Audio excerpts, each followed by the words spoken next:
రాయబడి ఉంది, వారు సింహాసనము ముందు, తండ్రి ముందు, వధించబడిన గొర్రెపిల్ల ముందు వారి చేతుల్లో ఏం పట్టుకుని, holding the date branches, that is the palm branches. ఈ పామ్ బ్రాంచెస్ అ సింబల్. ఇందుకు సింబల్? నీ హృదయంలో ఉన్న ఆనందము, నీ నమ్మకము ఒక సింబల్గా నువ్వు ఎత్తి చూపిస్తావు. నీ సింబల్ నువ్వు ఎత్తి చూపించినప్పుడు, ఇదిగో నా రక్షకుడు, నా రాజు, నా చీర, ఈరోజు మిమ్మల్ని నా కృపణి చాలయ్యా.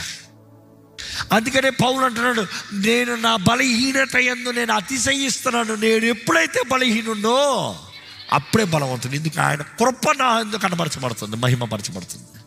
It is not your qualification. Faith అంటూ క్రైస్ట్. నువ్వు దేవుని ప్రేమిస్తున్నావా? నువ్వు నిజంగా దేవుని ప్రేమిస్తున్నావా? నీ బలహీనతను ఆయన దగ్గర ఒప్పుకుంటున్నావా?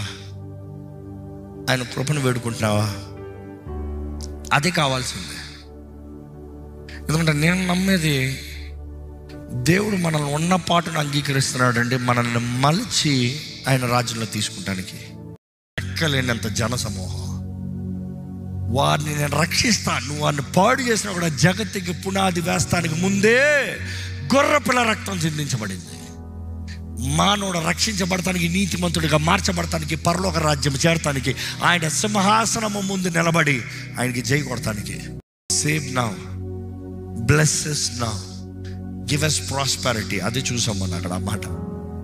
కానీ ఈరోజు మిమ్మల్ని ఒకటే అడుగుతున్నానండి, దేవా నాకు నువ్వు కావాలి ప్రభా, నీ నిజమైన దీవెన నాకు కావాలి, నీ రాజ్యం నాకు కావాలి, నా రక్షకుడు నీవు, నా మెస్సయ్య నీవు, నిన్నే నేను స్తుతిస్తాను, నిన్నే నేను ఆరాధిస్తాను అని చెప్పగలిగిన వారంటే ఎక్కడ తలలోంచి ఈ సమయంలో